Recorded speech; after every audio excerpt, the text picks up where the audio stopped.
There's a question in a text published just a few days ago that a bishop has written down about the Pope. And it's not an insinuation or a rumor. That question is written, signed, and published at his explicit request.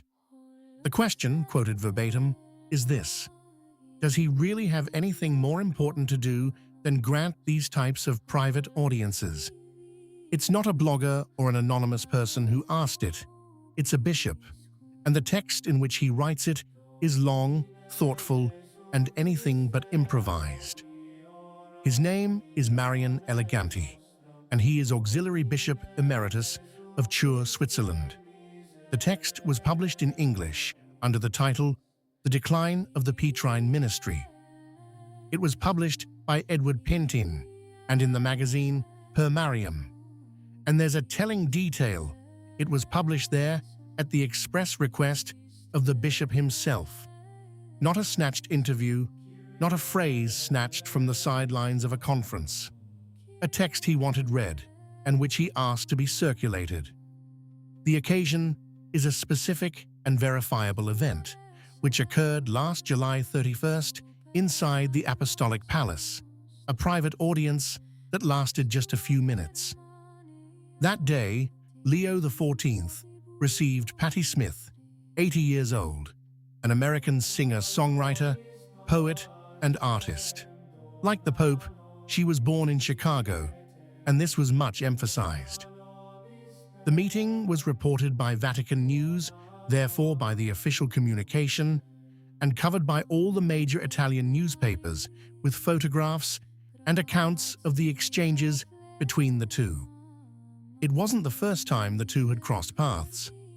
On May 8th, the first anniversary of his election, Smith inaugurated the Holy See Pavilion at the Venice Biennale.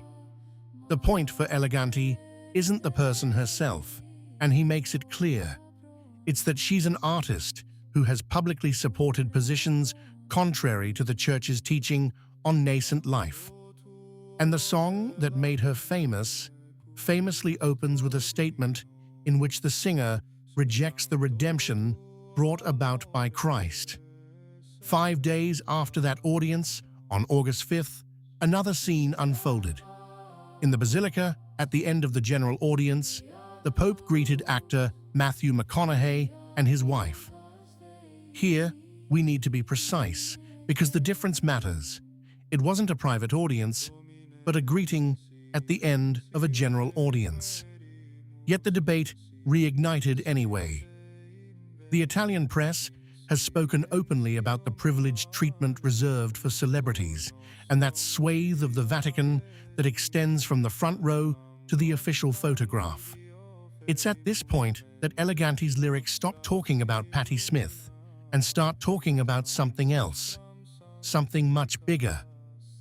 He himself downplays the episode. He calls it a harmless meeting, which he imagines consisted mainly of an exchange of pleasantries with nothing of great importance for the Church.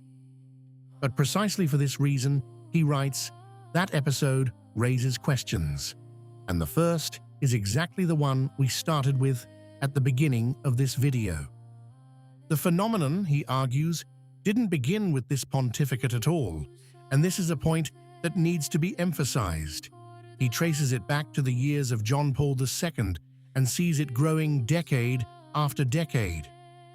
The popes have intervened increasingly informally, have granted spontaneous interviews, and have multiplied their meetings with personalities from the political, cultural, and media worlds. The result, according to him, is that the Pope risks appearing to society as simply another member of the international establishment, and that his personality becomes the protagonist. Then comes the harshest sentence in the entire text, and it must be reported exactly as it is, because it is his, not ours. It is not a paraphrase. I believe that as a result, the last popes have lost authority and spiritual capital. The last popes, plural, not just one, and not the current one in particular. And here, the discussion shifts from style to doctrine. Because, he writes, the problem becomes serious when audiences are granted to those known to hold positions contrary to church teaching. And it's at this point that the bishop names some names, 3 to be precise, and they all belong to the previous pontificate, not the current one.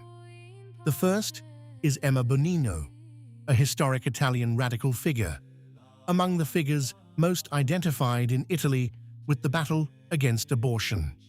Eleganti recalls her meetings with Francis. The second is Eugenio Scalfari, founder of Repubblica and a self-declared non-believer with whom Francis had a long series of conversations, later published and discussed several times. The third is the Jesuit James Martin, whom we know on the channel and who for years has been the most visible face of activism on those issues within the American church. 3 very different names, united by one thing: all 3 have publicly supported positions that the church does not share, and all 3 have been received. Eleganti's reasoning isn't that those people shouldn't be met. It's another, more subtle one. It concerns what remains afterward, once the meeting is over. What remains is a photograph, and a photograph with the Pope, he writes, takes on a meaning that transcends the private nature of the meeting, especially when it is then used to promote certain causes. Hence, the consequence he considers most serious. If there isn't a simultaneously public and unequivocal defense of the doctrine, then the Pope himself is obscuring the Church's position. These are his words, and he adds that this could cause scandal among the faithful. Not among the enemies of the Church, but among the faithful.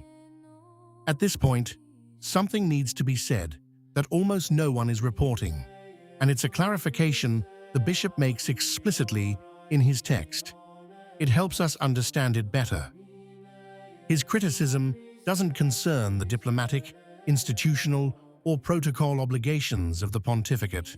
He expressly leaves those out and doesn't question them at any point. It only concerns what he considers accessory, and the real question is where the time goes.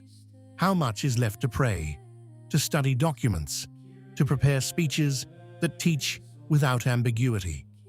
He then lists the less visible responsibilities, those that never end up in photographs: directing the curia, coordinating the dicasteries, meeting with those who advise the Pope, and addressing unresolved issues. And he uses a precise word for the risk: activism. The accumulation of public documents that ends up distracting from the problems of doctrine and governance. He also gives a concrete example of what remains to be addressed: the heterodox positions of some bishops with explicit reference to the German synodal path. And he argues that they should be clearly identified and those responsible warned or, when appropriate, removed from their positions. This is no small request.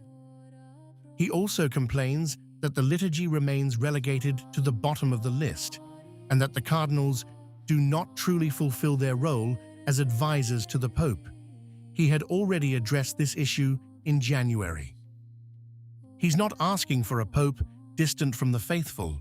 He's asking for the opposite of what it seems: silence. Speaking when necessary, with a few clear words, and leaving the person behind the scenes. And to express his meaning, at the end of the text, he doesn't use his own words. He uses those of John the Baptist when he points out Christ to his disciples and speaks about himself. He must increase and I must decrease. According to Eleganti, this principle also applies to the successor of Peter.